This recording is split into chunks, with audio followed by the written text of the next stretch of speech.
onto your butt. Da-da-da. Oh, hello. Welcome to episode 170 of the Civil War Breakfast Club podcast. As usual, I'm joined by Mary, a woman who, after a few IPAs, has been known to cross over a river and pass out under the shade of a tree. I am merely a bitter lemon face named Darren. Howdy, Mary. How are we doing? I'm good. How are you? I'm doing great. It's a lovely Friday night here in Gettysburg in the 717. How about yourself? I'm pretty good. Excellent, excellent, excellent.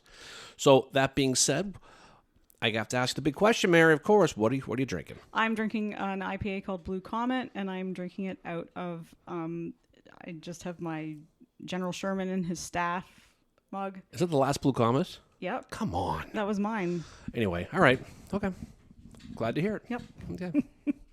What are you drinking? Oh, thank you so much. I really appreciate it. Thanks so much.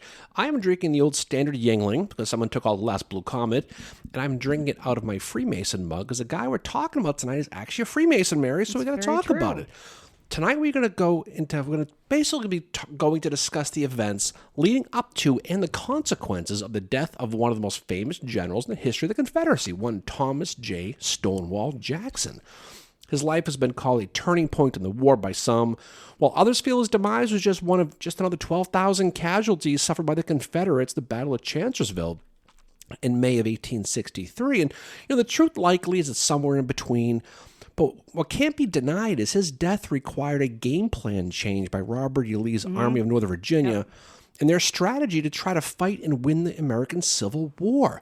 But what cannot be denied as well is what an enigmatic individual Thomas Jonathan Jackson was. Yep. I was going to say, like him or hate him, the impact of Jackson in the Civil War and the impact of his death is something that has not just a definite effect on the Army of Northern Virginia, but I think when you look at, and we'll talk about this throughout the episode, especially at the end, just what his reputation was, the impact he had, and how people felt about him, both in the North and the South. Yeah. And today, Jackson is still a very polarizing figure. And I find people are either like, I hate him, or I really like him. And it's almost like this hero worship thing. Oh, sure. Myself, I go back and forth on Jackson. I've got points where I'm like, okay, he's an interesting figure to study. And then sometimes I'm, kind of like, oh my gosh, like enough about Jackson already. But on the whole, he's one of the more fascinating figures of the Civil War. And I think it's not just because of the generalship and what kind of a military guy he was, but his personality as well is one that is very he's got some interesting quirks. Well, he does. I mean, to most everyone, he was awkward and strange, but to the women in his life, specifically his two wives and his sister-in-law, Jackson was a romantic, deeply religious, passionate, and funny guy, is what he was, gentleman. His rise to become, arguably the most famous man in the entire country in the spring of 1862 from a very unpopular college professor was one of the most unexpected transformations in American history. I mean, this was Clark Kent taking the glasses off and turning into Superman. That is actually a very good analogy. There is one person, though, that would not be a fan of his, and that is his sister. His sister Laura is she's an abolitionist, exact opposite of him. So we'll get to that. So who was Thomas Jackson? Thomas Jonathan Jackson was born on January 21st, 1864 in Clarksville, Virginia, which is now West Virginia, to an attorney, Jonathan Jackson, and Julia Beckworth. Due to Jonathan's gambling problem, the family was destitute and soon sickness hit. So Thomas's older sister, Elizabeth, she contracted typhoid fever and died on March 5th of 1826. And since the family could not afford medical help, it was their father, Jonathan, who had to tend to her illness.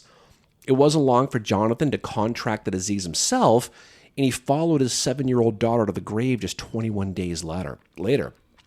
Thomas was just 2 years old this time. Now, a 28-year-old widow with 3 small children, including a newborn daughter, Laura, who you mentioned, Julia was forced to sell their home and pay off her husband's debts. The local Freemason lodge offered to let the Jackson family stay in their 12-foot, one-room house. In 1830, Julia remarried Captain Blake Woodson, who was an attorney from one of the Virginia's most prominent families. Unfortunately, Mary Woodson, he hated kids, especially Thomas and his 2 siblings, who he was extremely difficult to, is verbally abusive, just a bad guy for the kids. By the fall of 1831, Julia reluctantly agreed to send her kids to live elsewhere, and Thomas was sent to live with his grandmother, just Julia's mother. She didn't tell the kids what was going to happen, so their uncle arrived to retrieve the children.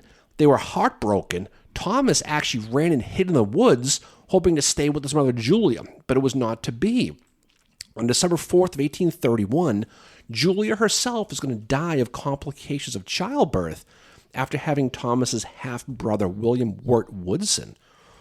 In August of 1835, Thomas's grandmother died, and the kids now live with their uncle, a guy named Cummins Jackson, in Western Virginia. And as they got older, and the secession crisis loomed, like you mentioned, Thomas and his younger sister Laura, a staunch Unionist, began to fight over the issue. She never forgave him for fighting against the Union, even after his death. We'll talk about that a little bit later. But in 1842, Thomas was accepted as a cadet to West Point, joining the class of 1846, where he finished 17th out of 59, which included future Civil War participants John Adams, George McClellan, Jesse Reno, George Pickett, and of course the great Cadmus Wilcox. Like many others, Jackson participated in the Mexican War, where he found himself at the Siege of Veracruz, the Battle of Chapultepec, Mexico City. It was around this time where he first met Robert E. Lee, and it's also around this time where he became a Freemason at a field lodge in Mexico. When the Mexican War ended, Jackson had a short stint in Florida to deal with the Seminoles, but he had personal issues with his boss, William Blinky French, of all people. Wasn't Sherman was in Florida too, and I think he was with French as well. French apparently must have been a very difficult guy to be around, because it's when less than a year Jackson left, it says, GTFO, I can't deal with this anymore. So in 1851, Jackson will accept a job as a professor at the Virginia Military Institute in Lexington, Virginia.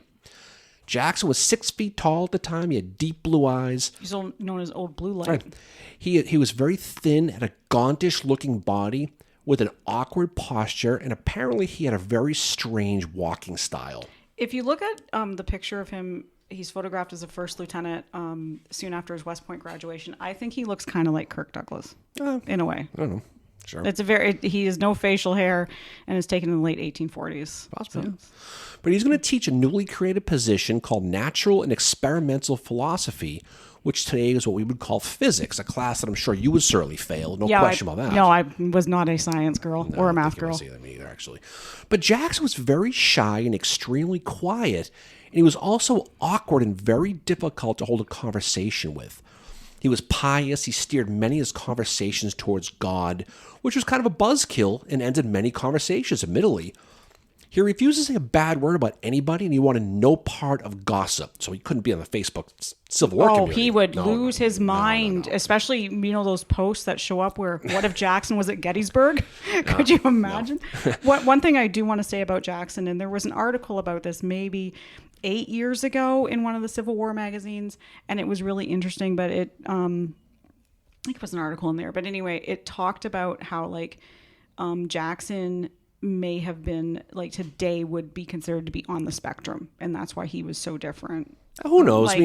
Like autism, ADD, whatever, but he definitely had his quirks. He had a very literal conversation. So it's something, how people talk and you'll say, well, and he would respond, no, I don't know. That's kind of how he was. He wasn't doing it to be a jerk. It was just his personality. Yeah. He was the kind of guy who, he'd be asked, can I do this? And he'd go, I don't know, can you? Right? That's kind of how he was. But he wasn't doing it he was just very literal. Comedian Dennis Leary would likely say he was the guy who would use public toilets and piss on the seat and walk around in the summertime saying, how about that heat? Right? I'm an asshole. That's kind of how it was, right? He was also a very awkward public speaker. He stammered when he got nervous. He'd stop. He'd be giving a speech halfway through. He'd get nervous and sit down. And then someone else would start, and he'd stand up again when he got ready to talk and just cut them off and start talking again. He went home every night at exactly 9 p.m. Even if he was mid-conversation, he'd get up and walk out at 9 p.m. He was extremely obsessed with his health. That's no surprise. He saw his father and his sister die as a child, so Yeah. why wouldn't he? Well, wasn't he like he wouldn't eat black pepper because Yeah. it would affect his left leg? Or He had all these weird Yeah. things. I mean, today he'd be considered an ultra hypochondriac. He was. Yeah. He probably would have embraced that Tom Brady TB12 method if he was alive today. He drank. My name is Stonewall Jackson, and I embrace TB12. Well, he drank water mixed with arsenic and sulfur. He ate nothing but stale bread sometimes. When he was invited to dinner parties, he brought his own food. He was obsessed with the nervous system, his digestive system, his blood. He ate silver nitrates because he thought it benefited his body. He was obsessed that one side of his body was longer than the other. So to remedy, he'd exercise by jumping and hopping on one leg to try to balance it all off. He was diagnosed with what was called dyspepsia, which was basically indigestion, which is no surprise considering what he was eating, right? Based on what we know about Jackson's life, you'd assume he'd be a fantastic professor at VMI, but he was not. Many of his students said not only was he a bad teacher, he was also the worst teacher they ever had ever. This dude was personality and his awkwardness. He was dull, he was inattentive, he had little or no people skills. When a student asked him a question based on a lesson, Jackson would usually just repeat the previous sentence to answer the question. Was he like a Bueller?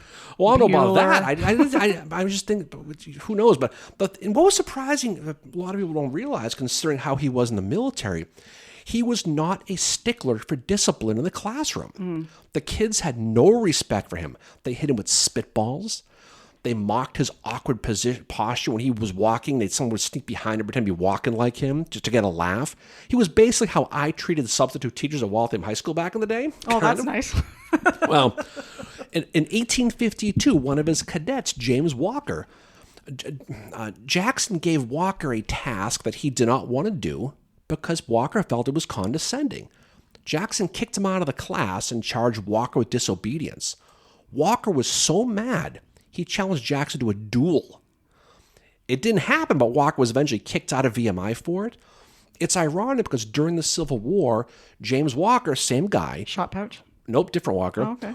James Walker would eventually command Jackson's Stonewall Brigade. So it's always important to respect your teacher because you never know who's going to be the boss someday. But it's just one of those things. At VMI, Jackson was just as unpopular, awkward, and socially challenged. He was the weird guy, was literally the last person on the planet people would imagine what he'd become later.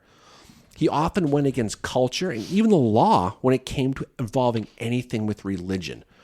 In 1855, Jackson arranged and supervised a, quote, colored Sunday school at Lexington Presbyterian Church, and he broke the law by teaching over 100 black slaves how to read and write Bible lessons, despite the threats of arrest. Wow. The pastor, named Dr. William Spotswood White, said of Jackson's relationship with his black Sunday school students, quote, in their religion instruction, he succeeded wonderfully. His discipline was systematic and firm, but very kind. His servants reverenced and loved him. They would have done a brother or a father. He was emphatically the black man's friend. He addressed the students by name, and they referred to him as Mars Major. But Jackson was also a slave owner. Yes, he had. In the late 3. 1850s, he owned 6 slaves that he received as a dowry from his second wife, Mariana. Jackson didn't write much about slavery publicly, but he did see it as an institution sanctioned by God. But according to Mariana's memoirs written long after Jackson's death, she described him as, quote, providing firm guidance and restraint, who would punish for first offenses and make such an impression that the offense would never be repeated. Ugh. But there was another side of Jackson that only 3 people in his life ever saw: his 2 wives and his sister-in-law. His first wife, Ellie Junkin, the daughter of the president of Washington College, died giving birth to a stillborn son in 1854, which devastated Jackson. He'd only been married to her for 14 months at the point. He would say after her death, quote, I desire no more days on this earth. But he eventually got over it. He traveled to Europe to visit some art museums. He visited Waterloo, just by the Random. by. Yeah. Ellie had a sister named Maggie, who would go on to write 2 books, A Rhyme of War and Old Songs and New. After Ellie's death, Jackson fell in love with her. This is his ex-wife's sister. And he wanted to marry her. But Presbyterian rules forbid marrying a former wife's sister, so he never did. Eventually, he remarried a woman named Mary Anna Morrison in 1857, the woman I mentioned a minute ago who brought the 6 slaves as part of her dowry. These 3 women, Ellie, Maggie, and Mary Anna, saw another side of Jackson that literally nobody else saw. He was awkward, he was aloof, and socially uncomfortable with others to the point that no one wanted to be around him. But to them, Jackson was extremely sensitive, he was passionate, he loved reading Shakespeare, he spoke fluent Spanish, he loved gardening, he saw every beautiful thing in life as a sign of God. He certainly would have seen the Buffalo Bills' annual failures as a wonderful gift to all of us from God, realistically, by the way. But these 3 women didn't see the awkward, eccentric, with the dull demeanor that everyone at VMI saw. They saw a romantic and loving husband and eventual father who would reveal itself to them, just to them. Mm-hmm. This was Jackson's life when the Civil War began in April of 1861. Yep. As part of the Cadet Corps at VMI, Jackson was ordered to Richmond, where, due to his experience in Mexico, and as a teacher at VMI, he was named a brigadier general. Now, the legend of Jackson, we're not going to talk all of his stuff, it sets this whole thing up. But his legend begins in the summer of 1861 with the first great battle of the Civil War, the first Battle of Bull Run, just north of a railroad junction in Manassas, Virginia. 33,000 troops in 2 Confederate armies, the Army of the Potomac and the Army of the Shenandoah, set up along Bull Run to defend against the Union's 35,000-man Army of Northeastern Virginia, commanded by General Irvin McDowell. The Confederate commanders, Mary, Pierre Gustave Toutant Beauregard, and Joseph E. Johnston, they're going to set up their troops along Bull Run, southeast of Matthews and Henry Hills, expecting McDowell's attack to take place in their front. We did an episode on Bull Run, so we're not going to get to too many things. And we also did an episode on Beauregard as well. But just to kind of highlight it again, the Union's going to go on a flanking maneuver. They're going to send 19,000 troops around the rebel left, crossing Sudley Ford and setting up at a Confederate left and rear on Matthews Hill. Now, normally this would be game over for the Rebs, per the West Point law and rules and this and that. But a few rebel brigades, 4,000 troops, saw 19,000 Union troops and without orders moved to their left to deal with them. The Federal troops began to move down Matthews Hill towards the Confederate left flank towards the Warrenton Turnpike, and those 4,000 rebel troops got pounded. They started to get hit and, see you later. They fell back up Henry Hill, and it was around this time Jackson sees movement on his left and moves in that direction to stop them. He has 5 regiments in his Virginia regiments in his 1st Brigade, the 2nd, the 4th, the 5th, and he had some companies from the 27th and 33rd Virginia. He's got a boot 2,600 men, okay? Now, while in Henry Hill, he saw Confederate troops running past him away from the oncoming Federals who warned Jackson of their approach. Retreating up Henry Hill was the 3rd Brigade, commanded by a South Carolinian, Barnard B. Jr., who commanded troops from Alabama, North Carolina, and Mississippi. B's second in command was none other than guess who? States Reichsgist. All right. There you go. Right? B warned Jackson of the approaching Federals, when Jackson responded, quote, "Sir, we'll give him the bayonet." He probably said it just that. We'll give him the bayonet. He probably did. So imagine Jackson, he's sitting on his horse on Henry Hill, awaiting the Federal troops with 2,600 men lying on the ground to avoid the incoming artillery. But instead of occupying the high ground, as taught at West Point, the front of the hill, the military slope, Jackson set up to spend 300 yards behind the top of the back of the hill as he rode his horse along his quarter-mile battle line. Now, Beauregard and Johnston, anticipating the attack is going to come on their front, but it was Jackson's line that was in the right place at the right time, and soon the other brigades would begin to build around Jackson, including B, who was looking for his shattered brigade. They took off, and he was trying to put it back together again. B is going to locate one of his missing regiments, the 4th Alabama. They were 500 yards behind Henry Hill, looking up at Jackson.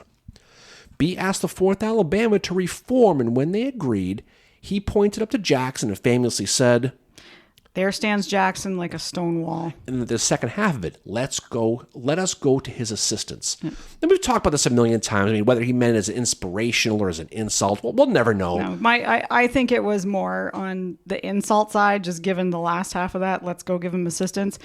But whatever you think of it, however B meant it, I mean, we'll never know. But this is, this is starting to form this legend and almost like mythical figure that Stonewall Jackson has become in the American Civil War. Yeah, I mean, B is going to be struck by an artillery piece moments later after he says that, and we'll be dead by the end of the day. So we'd have to call him as Cleo if we wanted to. Cleo, have to find out. But regardless, the most famous nickname arguably in military history was born, and Thomas Jackson would forever be known as Stonewall Jackson. Jackson told his men to wait until the Federals got within 50 yards, and when they did, to yell like furies. This was the genesis of what would become known as the Rebel Yell, which later the Union troops said men sounded like it was something not of this earth. Yep. And isn't Jackson going against Sherman during this part? Well, he's going against a whole bunch of people at this point. Yeah. He's got 19,000 guys bearing down on him. He's only got 2,600. His brigade took heavy losses, but in the end, the Confederates are going to win the battle, sending shockwaves throughout the North and sending the Federal troops scurrying past spectators on their way back to Washington. Everybody knows that story. After the battle, though, Jackson's effort was not really credited, as most of the credit for this overwhelming Confederate victory at Bull Run went to P.G.T. Beauregard. Jackson's wife, Mary Ann, was pretty pissed about this, but Jackson himself didn't seem to care, at least publicly anyway. Stonewall Jackson's story became known, ironically, by a story written about the man who gave him his nickname, Barnard B. General B's hometown paper, the Charleston Mercury, back in Charleston, South Carolina, was the most influential paper in the South. It was read by many in the North and Europe as well. When the story of Jackson's heroics and that Stonewall quote was said, almost overnight, the legend of Stonewall Jackson was born, and it went viral throughout the country as well as through Europe. Jump ahead now, just about a year. By June 19th, 1862, almost a full year after First Bull Run, Stonewall Jackson had turned the Civil War completely upside down. Yeah. The Confederates were having a real tough time losing in places like Louisiana and North Carolina and Tennessee, and things looked pretty bleak for the Confederacy, right? Yeah. The one bright spot was the Shenandoah Valley, where Jackson's small 15,000-man army, using unusual speed and tactics, consistently defeated 3 Union armies, over 50,000 men, to prevent them from helping them assist George McClellan's assaults on Richmond. After an initial loss, the First Battle of Kernstown on March 23rd of 1862, Jackson's presence in that cult of personality forced Abraham Lincoln to send Irvin McDowell into the valley and away from McClellan, who would have been able to take him, to use him to take the rebel capital. Jackson's Shenandoah Valley campaign led to victories at battles like the Battle of McDowell, First Winchester, Cross Keys, Port Republic, things like that. Yep. But Jackson's army was built on speed. They moved 650 miles in just 48 days. Speed that no one had marched at such a pace ever, and it earned the nickname the Foot Cavalry. Yep, and at this point, he's got his horse, Little Sorrel. Yeah. Jackson, he was innovative. He used trains to move men. He attacked through mountain passes, as well as other tactics that had never really been seen before. While other Confederate armies elsewhere struggled, Jackson was that bright light that kept their optimism afloat, which directly led to strategic changes by the Lincoln administration to deal with him. Like I said, sending McDowell away from McClellan during the Peninsula Campaign. And I think this shows just how, like I said, love him or hate him, he is a good general.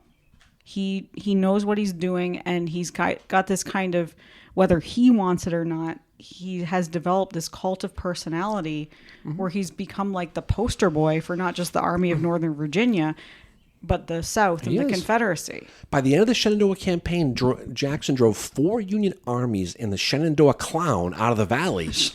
He killed or wounded 5,000 Federal troops. He captured 3,500 men, as well as grabbing 9,500 small arms, countless DQ gift cards, Mary. Yep. throughout this process right here. But more importantly, for the big picture, Jackson knocked McClellan's 150,000-man army off track on the Peninsula Campaign. Just a full, crimp in the junk is what he gave McClellan. And even I think I mentioned Little Sorrel. Little Sorrel was taken from a captured Union train as well. Jackson took 2 horses that day, one intended for himself and the other intended for his wife. And the one he intended for himself, he didn't like. So he ends up taking this smaller horse, which became Little Sorrel, which was meant for Mariana. He ends up taking it because he liked the gait at which the horse walked, which the horse walked kind of funny, like what Jackson did as well. But that's why he took that horse, and he gets it from a Union train. He does. But after the Shenandoah Valley Campaign, this made Jackson a combination of Elvis Presley and Taylor Swift in the South. It raises celebrity to a level of a true cult of personality. He was literally a Confederate rock star. He was. Yeah. In Europe, he was drawing comparisons to Napoleon. By May of 1862, Stonewall Jackson was the most famous military person in America, if not the entire world. Now remember, Robert Lee hasn't come on the scene yet. He doesn't take command until June 1st of 1862, after Joseph E. Johnson's wounded at Seven Pines. So up to that point, Jackson was the absolute star of the Confederacy. If a cadet of VMI in the late 1850s could have been able to go into a time machine to 1862 and saw their socially awkward, boring, weird professor they hated is now the most famous man in the country, he'd have been absolutely stunned. But that's what happens. That's what Jackson becomes. He has a song written about him called Stonewall Jackson's Way that was proudly sung in Confederate cities and camps, and crowds gathered wherever he was. In late 1862, Jeb Stuart had a new stylish coat made for him in Richmond and asked Major Harris von Bork to deliver it to him. Bork had to flee into a hotel in Fredericksburg because the citizens mistook him for Jackson and began to chase him like he was one of the Beatles. Oh my God. So Jackson usually wore a drab old coat in the field and didn't want anything flashy. But he finally agreed to take the coat, and after he tried it on and it fit perfectly, he kept it, which is probably the relief of von Bork. But despite his fame, Jackson always remained his social awkwardness to his men. Which I think probably was part of his fame as well, because he's not the typical, he's not like everyone else, right? Not at all. During the winter of 1861, one of his staffers, Henry Kidd Douglas, who in my opinion, by the way, has one of the best first-person memoirs of the war, and the best regarding Jackson, I wrote with Stonewall, he told the infamous persimmon tree story. He wrote, quote, "The general spied a peculiar fruit on which he was fond. In a short time he was seated aloft the branches. He ate in silence, and when satisfied, he started his descent, but found it was not as easy as the ascent had been. Attempting to swing himself from limb to the main fork of the tree, he got so completely entangled that he could neither move up or down, and was compelled to call for help. He remained suspended in that altitude until his staff, convulsed with laughter, brought some rails from a fence near and made a skip to slide him down to earth." So he's just this awkward moments that the guys, they just, But Jackson loved peaches, lemons, or really any fruit that he can get his hands on because it felt it helped him with that dyspepsia. Douglas in his memoirs talks a lot about Jackson constantly sucking on lemons, right? Which certainly launched the Jackson lemon obsession. But in reality, there weren't that many lemons around Virginia during the war, so it's it's probably very embellished on Douglas's part. Wondered where he was getting. Well, there's a story where he got a bunch of them off of a Union train, and he liked them, but it made it sound like he always had one with him, and that just wasn't really the case. Jackson did love lemonade, though, especially when made by his wife Mary Anna, who went out of her way to make it extra sweet. The taste was so distinct that he could tell it was his wife who made it simply by the taste. So Jackson also avoided anything, like you said, with pepper in it. He felt that eating pepper made his leg weak, which was fed by, again, his hypochondria, that he maintained even the peak of his fame. He also maintained drinking nitrate water concoctions as he felt the water helped had unknown healing powers. But since Jackson was and this is a good story too, Jackson was extremely health conscious, it can be assumed that he never touched alcohol. But Douglas writes of a story that happened after the Battle of Shepherdstown, which kind of disproves that too. Jackson and his staff were invited to the home of a local citizen for dinner after moving his headquarters to Tabler's Mills on the Opequon Creek. This is halfway between Shepherdstown and Williamsport, Maryland. The host appeared at the table with a decanter of whiskey in several glasses and asked, quote, if they'd like their appetizer either straight or with water. Douglas and the rest of the staff sat in stunned silence. When Jackson asked the host, quote, have you any white sugar? And then said to the staff, come, gentlemen, let's take a drink.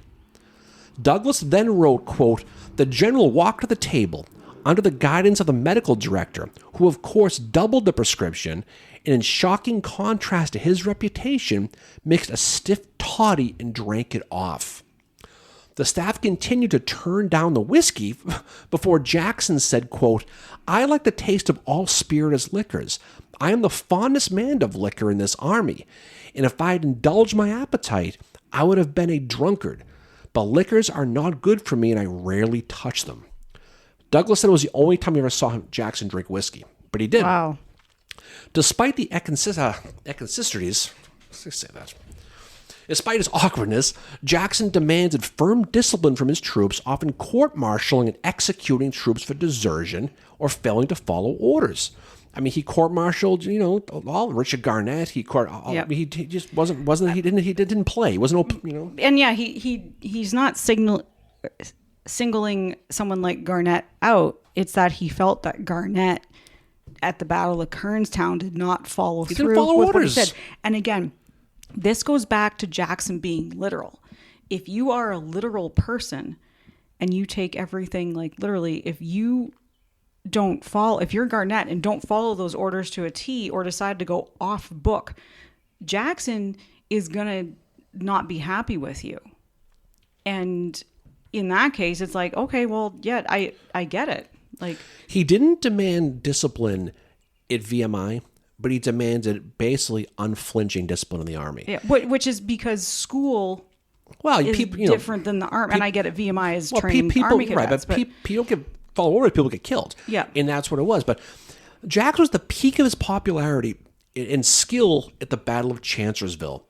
Now, about 2 weeks before the battle, Mary Anna and 6-month-old Julia made a visit to Jackson, and the general set up basically about a mile from camp at the home of a man named Mr. Yerby. Many of the troops wanted to meet Mrs. Jackson and little Miss Stonewall, and it gave Jackson the opportunity to play with his infant daughter in a way that, again, those only the women in his life saw. Jackson spoke baby talk in Spanish to little Julia. He wrestled with her on the floor, made her laugh. Douglas talks in his memoirs again of Mrs. Jackson asking if he would like to pick up Julia. This is Douglas, which he did, but apparently he did not like it. He's never held a kid before. Stonewall walked in, saw Jackson holding the baby, and started to laugh at the sight, and he ordered a nurse to come to Douglas's rescue to take the baby. The family left, and Jackson resumed preparing for this upcoming battle. Now, the night of May 1st, 1863, Jackson spent the night getting into position for an assault on the Union right on the Union 11th Corps, which is led by Oliver Otis Howard. The night was, for early May in Virginia, the night was unexpectedly cold, and Jackson did not have an overcoat nor a blanket since his wagon was far in the rear and too far to get it. Lieutenant J.P. Smith, an aide-de-camp for Jackson, offered him a cape, but Jackson turned it down. But the lieutenant would not take no for an answer, so Jackson reluctantly accepted it. But you know what Jackson does during the night when Smith fell asleep? He took the cape and he laid it over him while he was sleeping. Yeah. So Jackson went back to sleep in the back without his blanket and without an overcoat in the cold. According to Douglas, Jackson caught a cold that night, which predisposed his system to an attack of pneumonia that would soon follow from that night. The next morning, Jackson began his famous flank march, which Yep. took 30,000 troops down the Furnace Road towards Howard's exposed right flank and his unsuspecting 14,011 corpsmen. Yep. The day of May 2nd was warm. It was in the mid-80s, but that cold night before began to take its toll on Jackson. Despite the heat in the middle of the day, Jackson was bundled up and dressed like it was winter, and he was shivering the entire march while he was walking. And I've read that he had what was likely just the common cold. Well, who knows? I mean, maybe, but although he was personally extremely sick, Jackson pushed his men forward as fast as possible and struck that Union left flank at just about 5 p.m., sending Howard's men fleeing like kids running to recess out of school in one of the biggest mass skedaddles of the entire Civil War. And I do have a quote from Howard, shockingly, from a letter that he wrote to his wife on May 9th, 1863. So this is like a week after it happened. On last Saturday, Stonewall Jackson attacked my right with a solid column and with great fury. Colonel von Gilsa's brigade occupied the point of the attack and immediately gave way, broke up and ran upon the other troops with such momentum that they gave way. Such a mass of fugitives I haven't seen since the first Battle of Bull Run. Some of Colonel Bushbeck's brigade stood and for some 15 minutes held the enemy in check. The batteries were used. My staff and myself worked as hard as men could to arrest the tide. Sometimes we would get a line behind a fence or in the woods, but to little purpose.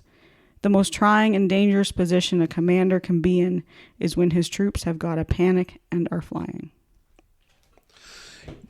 You know what? It's funny when you think about that assault. You know, Stonewall's making the attack. Yeah. It's ironic that his famous Stonewall Brigade wasn't engaged. General Fitz Lee actually didn't need them, so he kept them in reserve. So, anyway, I just thought it was kind of funny. It's just funny to me, I guess. The other thing that I read too in some of these letters that Howard wrote is just how undetectable Stonewall and his troops were, because of, if you've been to Chancellorsville, you've seen the terrain. There's some areas where you can drive to it where Stonewall's men had to jump over and dodge Union cannon when they were going. But this is going to be Jackson's greatest moment in the Civil War, I Probably, think. I think absolutely. You know, the valley. The valley and then this. You know, but although his assault was done perfectly, Jackson did not achieve his goal of taking possession of the United States Ford Road, which was the direct route from the Union commander Joseph Hooker's rear. Jackson was very happy with the results of the day, and he congratulated his men, especially General Robert Rhodes, who was leading the charge that march, leading the march during that day right there. That night, there were rumors that the Federals were massing and getting ready to make a charge down the road from Chancellorsville. Jackson, upon hearing these rumors, insisted on investigating himself, and he rode to the front with staffers Lieutenant James Boswell, Lieutenant L.G. Morrison, and Captain Richard Wilborn, which is Jackson's signal officer, as well as some couriers and other men, around 9 p.m., well after dark. In a letter to Colonel Charles Faulkner, Captain Wilborn wrote of what happened that night. Now, his letter is 8 pages. I'm not going to read all 8 pages, but I'll read a little bit of it, okay, the important parts. Yeah. Quote, "Sir, at your request, I will endeavor to give you the correct account of the manner in which General Thomas J. Jackson, was wounded. General Jackson attacked the enemy in the rear near the Wilderness Church on the evening of the 2nd of May and drove the enemy before until about 9 o'clock p.m., when the firing ceased. General Jackson with his escort was now about 50 or 60 yards more or less distance in advance of General A.P. Hill, who was in advance of the troops. General Lane's brigade, this is James H. Lane, extended across the road just in the rear of General Hill and commenced firing at us from the right for some cause, I suppose taking us for the enemy, and the firing extended unexpectedly across the whole line. When the firing commenced, all our horses had been frightened and started off, some moving to the enemy's lines. At the first fire, some of the horses were shot from under their riders, and several persons were killed or wounded. I was at General Jackson's left side and kept there. When he had gotten about 15 or 20 paces to the left of the road, we came up a few yards of the troops of the same brigade on the left of the road and received their fire. As the fire had by that time extended to the extreme left of the brigade, It was by this last fire that General Jackson was struck in 3 places. In the left arm, halfway between the elbow and the shoulder, in the left wrist, and in the palm of his right hand. The troops who fired at us did not appear to be more than 30 yards off, as I could see them through it, as I can see, even though it was 9 o'clock p.m. General Jackson looked up the road towards our troops, apparently much surprised at being fired at from that direction, but he said nothing. Just then, Mr. Wynne saw a man on horseback nearby and told him, quote, "Ride back and see what troops those are," pointing in the direction of our troops, and he rode off at once. I then remarked, quote, "Those certainly must be our troops," and he looked at General Jackson to see what he would say. But he said nothing, though he seemed to be nodding assent to my remark. I asked, quote, "General, are you hurt very badly?" And he replied, "I fear my arm is broken." I then asked, "Where are you struck?" He said about halfway between the elbow and the shoulder. I asked, "General, are you hurt anywhere else?" He replied, "Yes, a slight wound in the right hand." I do not think from the looks that he could ride back in our lines, for I saw he was growing very weak from the loss of blood. Nor did I know what the same brigade would fire at us again if we approached their line from that direction, as we were there directly between our friends and the enemy. And if any difference nearest the enemy, I was fearful that the enemy might come up and demand our surrender, and there was nothing we could do to prevent it. I then took off his opera glass and haversack, which were in my way, remarking, quote, "This was the most remarkable that any of us had escaped alive." And he said, "Yes, it's providential." I was under the impression that all the rest of the party accompanying him had been killed or wounded, which was not far from the truth. General Jackson then said to me, "Captain, I wish you can get me to a skillful surgeon." Almost done with this letter. I said, quote, "I have sent for Dr. McGuire," this is Hunter McGuire, the 2nd Corps Medical Director, yep. "and also an ambulance, and I am anxious to get you away as soon as possible. But as Dr. McGuire may be some distance off, I will get the nearest surgeon to be found in case you should need immediate attention." At this time, Captain Adams, this is Richard H.T. Adams, a signal officer, offered General Hill whiskey for General Jackson, which General Hill asked him to drink. He hesitated, and I also asked him to drink it, adding that would help him very, very much. General Jackson said, quote, "Had you not better put some water in it?" which was the cause of his hesitation. General Hill and I both insisted on his drinking, and so it was taking water after it, which he did. I then said, quote, "General, let me pour this water over your wound," to which he said, quote, "Yes, if you would please pour it as so to wet the cloth." These troops seemed very anxious to see who it was that was wounded. They kept trying to see and asking me who it was and seemed to think it was some Yankee officer or who was being brought up from in front of our lines. To all these questions, I simply answered, quote, "It is a friend of mine." General Jackson then said, quote, "Captain, when asked, just say it's a Confederate officer."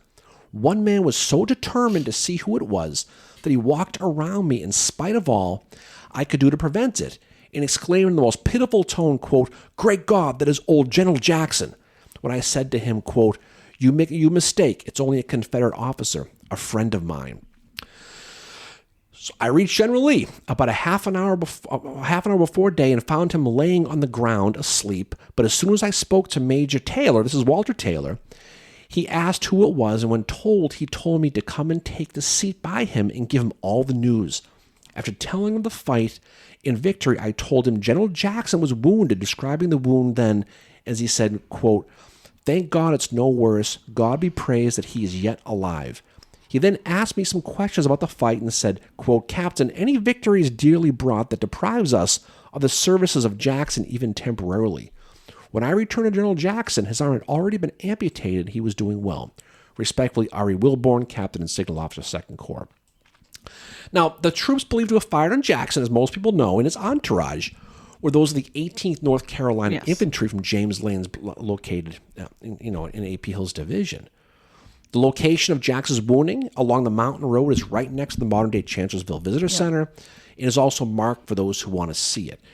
And, what happens next? Jackson, of course, is taken to a field hospital, which is sat on the site of the modern-day 1789 Brewing Company on the Plank Road. Which A must visit if which you is very, enjoy very beer. good, where he will have his left arm amputated.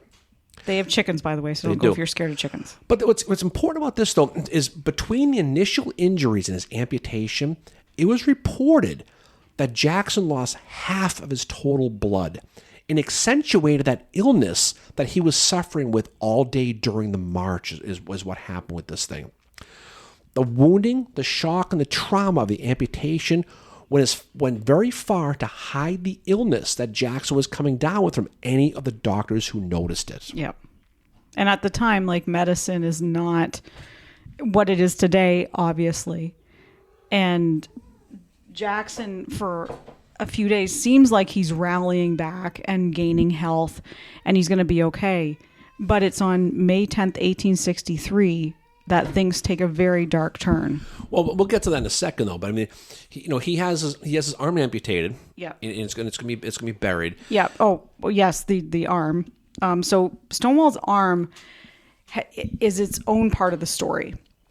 So Jackson's amputated left arm is supposedly buried 100 miles to the east of where his body currently rests.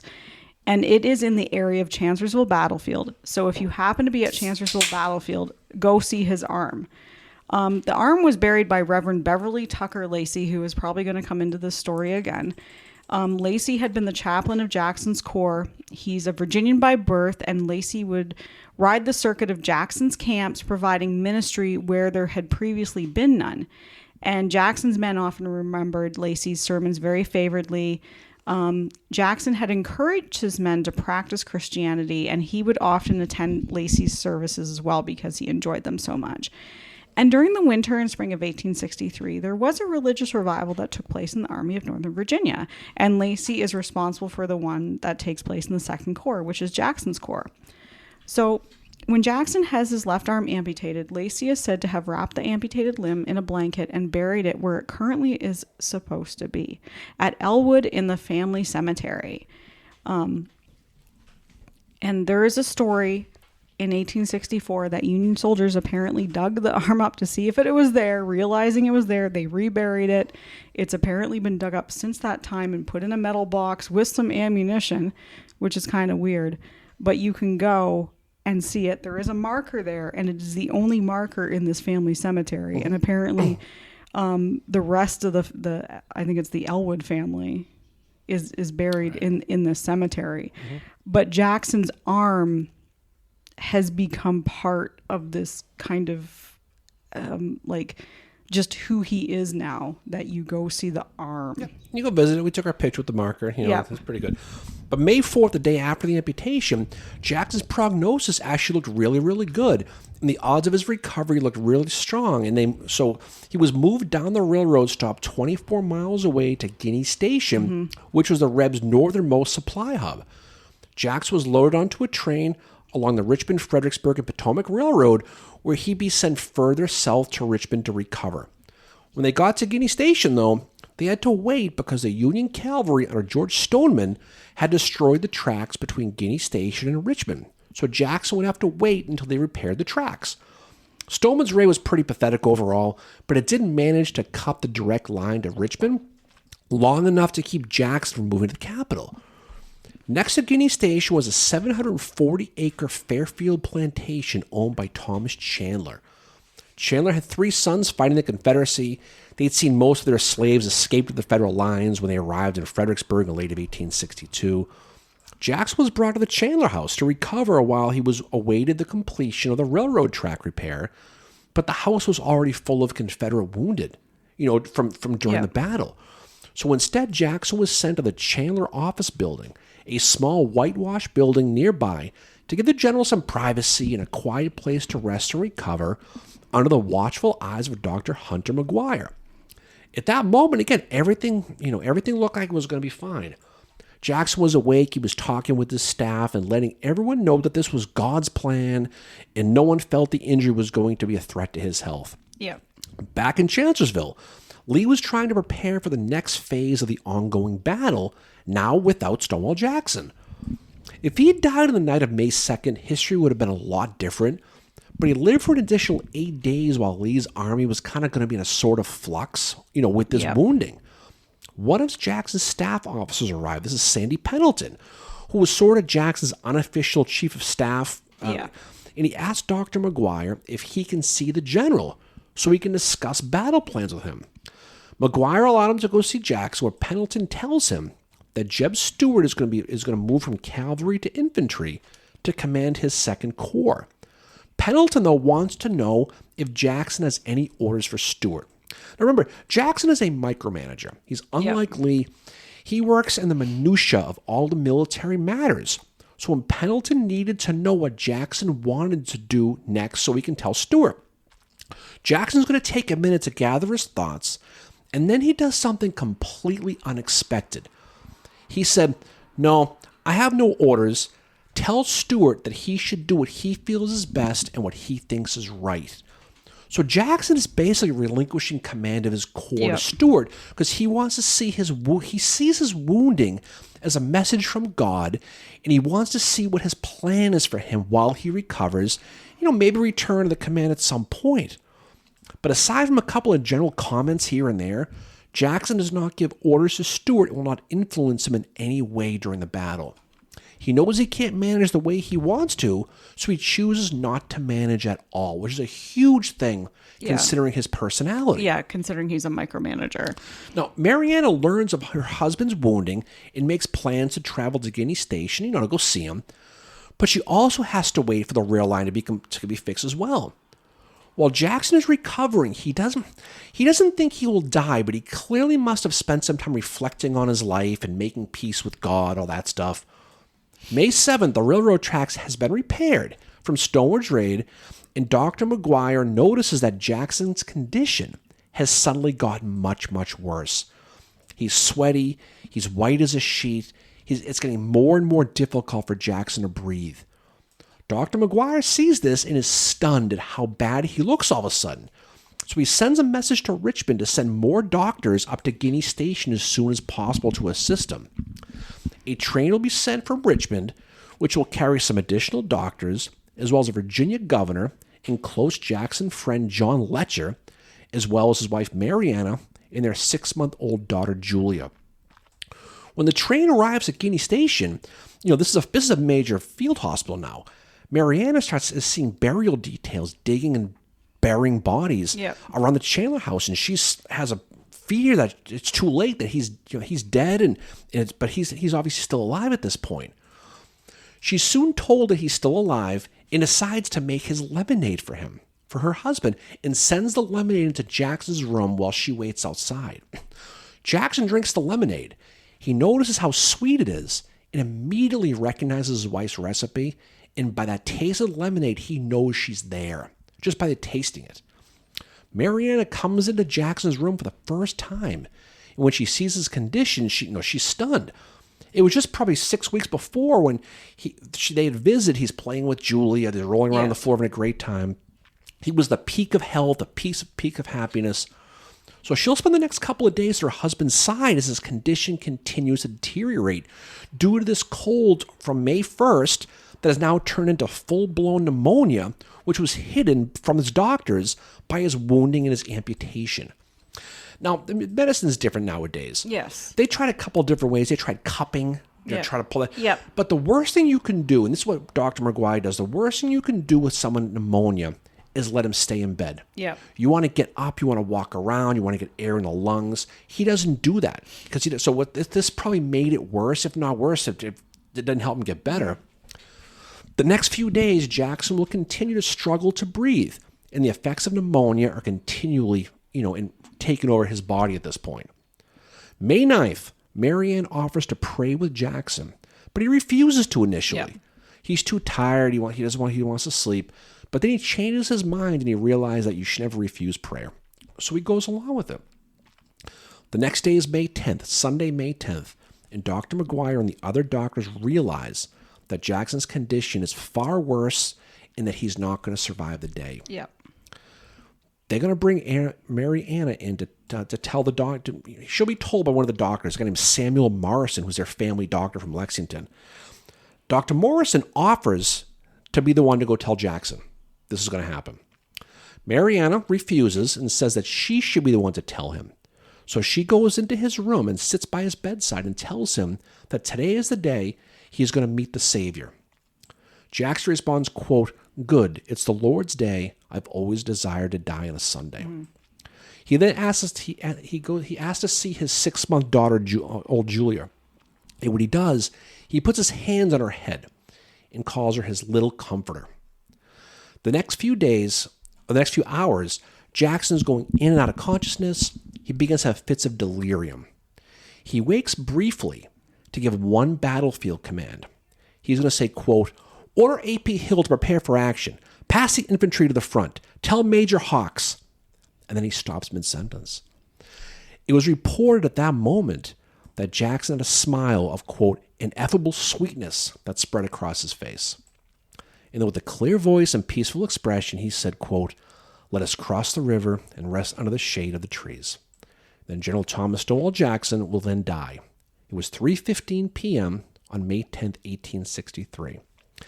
And one of the best things for Jackson to survive as long as he did is it gave his family time to come and see him.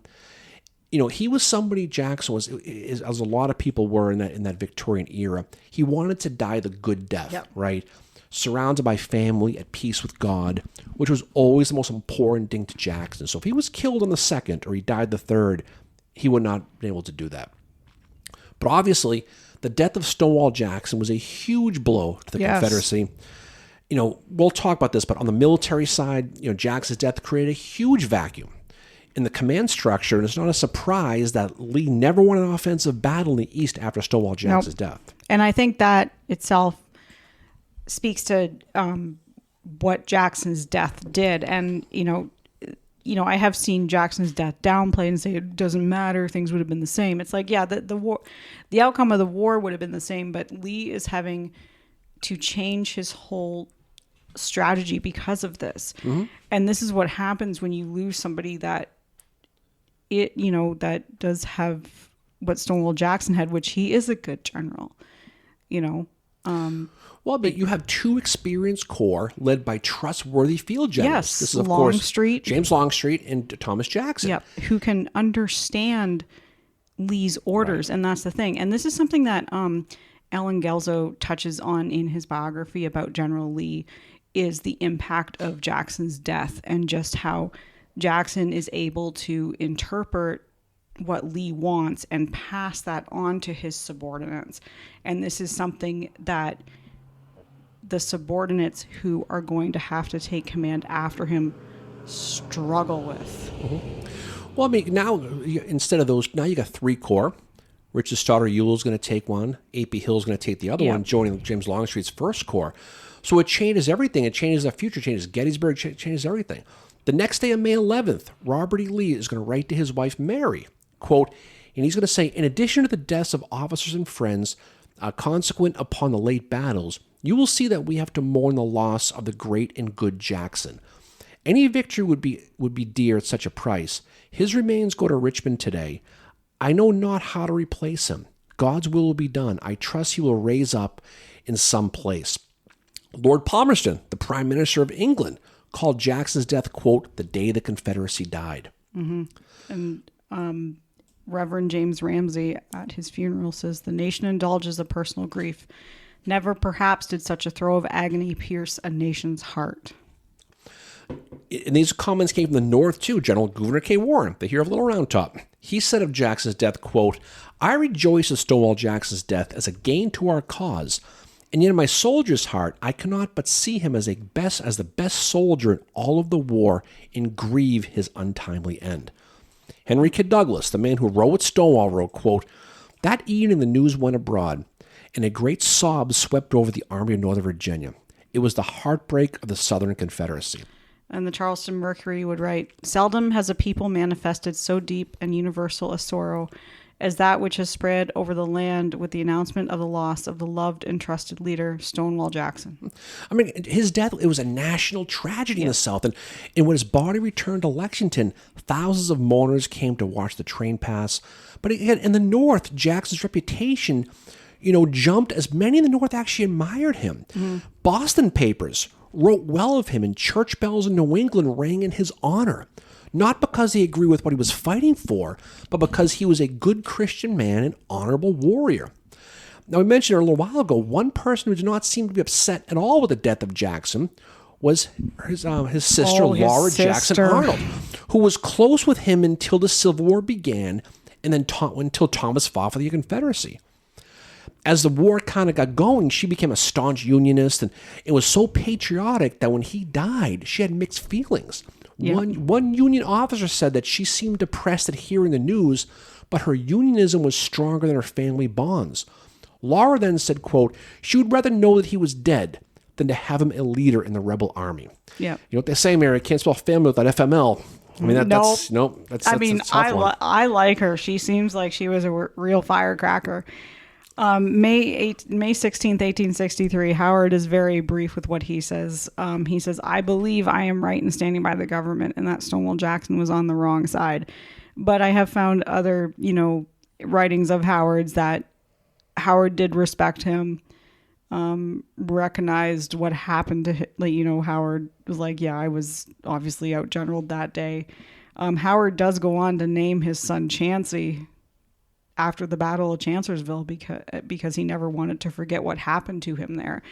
Chancey, his son, was born on May the 2nd, 1863. Yeah.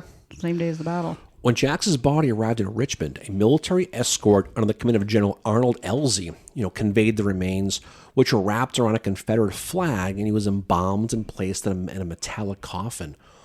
On May 12th, there was a huge military parade, which was attended by President Jefferson Davis, General Longstreet, Elzey, obviously, Ewell, George Pickett, Winder, Garnett, Kemper, Corsi, and Commodore French Forrest, who were all pallbearers. Around midnight, when everybody left, Henry Kidd Douglas went alone to the Capitol where Jackson's body was in repose. Two men, this is what he wrote, a faithful servant and his boss, who was wrapped in a flag covered with roses and inside a coffin lit by candles. He said, Douglas said, there was no voice to respond to a goodbye.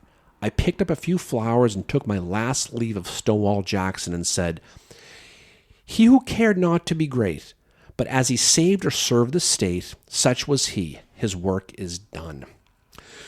So again, his funeral was the first real big funeral in American history. Now, George Washington, the word didn't get out till he died for a while. Yeah. Thomas Jefferson, John Adams.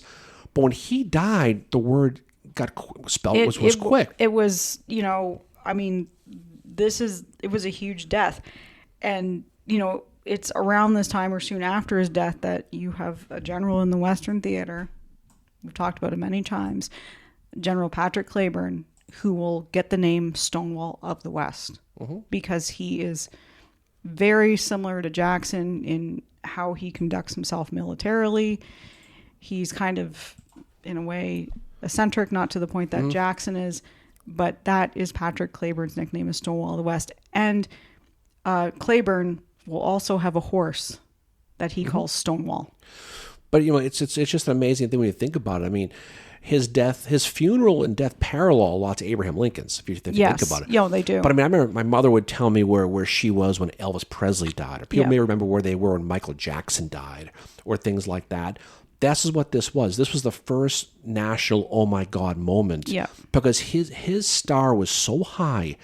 He was probably until Robert E. Lee came along, he was the most famous person in the South, if not the whole country.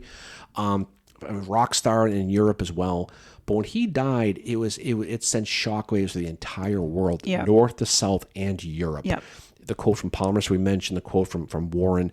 So his death is significant. Now, whether your opinion of Jackson is he's overrated, he's underrated, it doesn't really matter. But when you go back into May of 1863, his death made the whole country stop. Yeah. That's how important it was on both sides. It was huge. And so you take a look at his overall impact. And even today, you go into Virginia, he's still a revered, there's still famous stuff person named after him. You say the name Stonewall and people know who you're talking about. It was in May of 1864 that Grant finds himself in the area, where he's actually at the home of Mary Chandler, where Stonewall died. And Grant is there smoking a cigar, and Mrs. Chandler comes outside, and she explains to Grant that the little building next to the right of the house was where Jackson had died. And Grant told her, I knew Jackson during the Mexican War. Mrs. Chandler said that Grant must have known what a great and good man that he, Jackson, was. Mm-hmm. Grant responded, "Oh, yes. He was a sterling, manly cadet and enjoyed the respect of everyone who knew him. He was a gallant soldier and a Christian gentleman, and I can understand fully the admiration your people have for him." So your people, meaning the Confederacy, meaning the South. One other part of the story that I want to mention is his horse, Little Sorrel.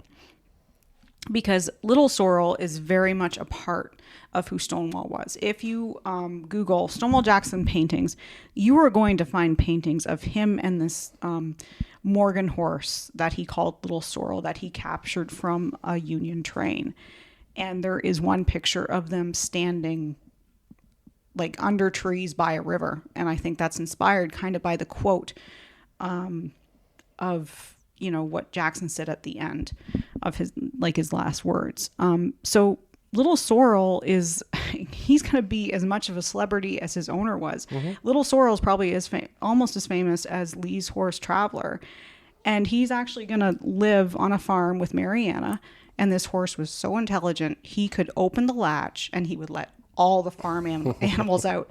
And then he would go on tour. He would go to, reunions where the veterans were. And he eventually had to have kind of a bodyguard around him because people would come and pluck hairs out of his tail so that his tail got thin. So I'm sure if you search on eBay, you can find the tail hairs of Little Sorrel. There was a story about him in Fredericksburg where there was a Union prisoner who was picking the tail feathers. Yeah. And Jackson turned around and said, "What are you doing?" Yeah, he did not like anybody touching that horse. And he says, "I can get $5 a pop for these back home." Yeah. So he's like, "All right, whatever."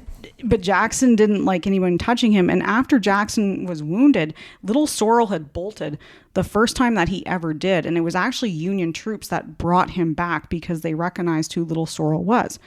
But Little Sorrel's going to be his own celebrity. But he doesn't pass away until 1886.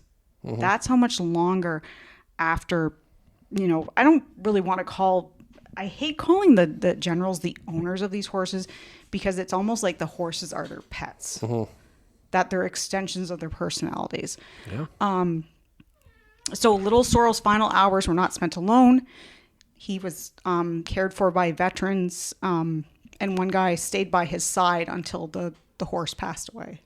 Yeah. And hopefully he found Jackson on the other side of the river when he passed away. We'll see. All right, so we can drop it there. So Deo Vindici to General Jackson. Well, the other thing I want to mention too before we end is the Stonewall Jackson Shrine at Guinea Station. In 1923, that's how long this thing has been around. This is where Jackson died. This is where Grant was. So this house is visited by David Lloyd George, the former British Prime Minister. And he said of this place, the Stonewall Jackson Shrine, "That old house witnessed the downfall of the Southern Confederacy. No doubt the history of America would have to be rewritten had Stonewall Jackson lived." And as we all know, as I said at the beginning of this, and we've talked about this throughout, Jackson's a very polarizing figure. And at the time he died, he's a celebrity. But now he's got this legendary mythical status within the Civil War. But that's how it was when he died. And the thing that I was thinking about researching this, and what I've thought about a lot in my time studying the Civil War, is like, what if he had died early in the war, like around the time of someone like Felix Zollicoffer or Albert Sidney Johnston or Phil Kearny? Would he have this fame? Like, Jackson dies after he has what is likely his second greatest moment in the Civil War. And that is this flank attack against the Union Army, specifically the 11th Corps. Had he died earlier, would he have had that fame? How would it be had he lived? Well, and I'm not talking about the whole what if Jackson was at Gettysburg or whatever. Yeah, well, it's the great what if. It certainly is. It's stuff that, like, when you're researching something like this, that's kind of the questions that go through your mind. It's like, oh, what if he died earlier. Well, of course. And then, I mean, again, there's a lot of different ways to do all this stuff. So, all right. So I think we can drop it there for him. I think it's we haven't really done a story on Jackson before, and this was the death of him. But we give a better overall view of his life, because I think he's a fascinating character, no matter what side you fall for, because he was different than what he was. He just, once he got in the military, he just flipped a switch, and like you said, he took off the glasses and became Confederate Superman. And he never was that way. He was certainly Clark Kent. So. And he was famous in his own time. There is I have found a letter before where Howard talks about writing, I think, to his wife, where he's talking about reading a biography about Stonewall Jackson, and it's 1864 or 1865. So there's Oliver Otis Howard reading a biography of this guy, and I think that shows how famous he was. Absolutely. All right, so what's coming up for us next? So we need to announce some new episodes soon for us. Stay tuned as we announce the next couple of episodes we do. So, rumor has it, Mary, we're going to be doing live on Sunday morning. Yes, even though you didn't post it yet. I'm not the only one running this show. Oh, okay. Well, excuse me, Your Highness. Anyway, off we go. So, all right. So, any final words from you? Thank you for bringing it like you always do. Thank you to our listeners for listening to us for the last 170 episodes. We are on to 171. Some of the stuff that we have that we're going to do this year, we are going to be talking about Eli Lilly's battery at some point, probably closer to the Battle of Chickamauga. We are going to be revisiting John Brown again at the battle, going to Harper's Ferry to talk about the rest of his story. We'll be talking about the 75th reunion of the Battle of Gettysburg. Yes. We'll be talking about that one. Yep. We'll be a whole bunch of fun things coming down the pike, so watch this spot. So, okay. So we have a great rest of the weekend. It's just starting. It's warm. It's sticky. Summertime is definitely hit.